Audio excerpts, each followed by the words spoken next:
Days of Onam. ഇനി ഓണത്തിന് 4 ദിവസം കൂടി. ഇന്നൊരു ട്രഡീഷണൽ സ്നാക്ക് ഉണ്ടാക്കിയാലോ? കളിയടയ്ക്ക. കളിയടയ്ക്ക ഉണ്ടാക്കാൻ വേണ്ടി നമുക്ക് ആദ്യം വേണ്ടത് കുത്തരി, നെല്ല് കുത്തരി. അതെടുത്തിട്ട് നന്നായിട്ട് വാഷ് ചെയ്ത് ഒരു 5 hours സോക്ക് ചെയ്തെടുക്കാം. അങ്ങനെ സോക്ക് ചെയ്തെടുത്ത ശേഷം ഒന്ന് സ്ട്രെയിൻ ചെയ്ത് അതിലേക്ക് കുറച്ച് ഗ്രേറ്റഡ് കോക്കനട്ട്, ക്യുമിൻ സീഡ്, പിന്നെ ആവശ്യത്തിന് സാൾട്ടും ഒക്കെ ഇട്ട് നന്നായിട്ട് മിക്സ് ചെയ്തിട്ട് മിക്സിയുടെ ചെറിയ ജാറില്ലേ അതിലിട്ട് ഒന്ന് അരച്ചെടുക്കുക. ഇതേപോലെ അരച്ചെടുക്കണം കേട്ടോ. പിന്നെ ഇതിലേക്ക് കുറച്ച് ബേക്കിംഗ് പൗഡർ ഇട്ടിട്ടുണ്ട്. ഇത് ഓപ്ഷനിലാണ്, ഇഷ്ടമുണ്ടെങ്കിൽ മാത്രം ഇട്ടാൽ മതി. എന്നിട്ട് ഇതേപോലെ ചെറിയ ഉരുളകളാക്കി മാറ്റി വെച്ചു. ഇതേപോലെ അരച്ചെടുക്കണം കേട്ടോ.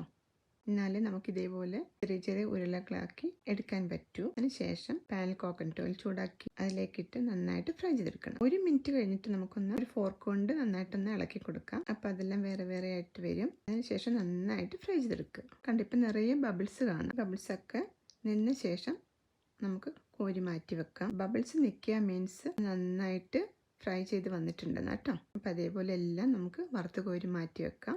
ഒരെണ്ണം വേണമെങ്കിൽ നമുക്ക് എടുത്ത് നോക്കാം കേട്ടോ. ഉള്ളൊക്കെ നന്നായിട്ട് കുക്ക് ചെയ്ത് വന്നിട്ടുണ്ട്. അതേപോലെ എല്ലാം കുക്ക് ചെയ്ത് മാറ്റി വെക്കാം. നമ്മുടെ അടിപൊളി കളിയടയ്ക്ക റെഡി. അപ്പോൾ ഈ പ്രാവശ്യത്തെ ഓണത്തിന് എല്ലാവരും ഈ ട്രഡീഷണൽ സ്നാക്ക് ഒന്ന് ട്രൈ ചെയ്ത് നോക്കൂ.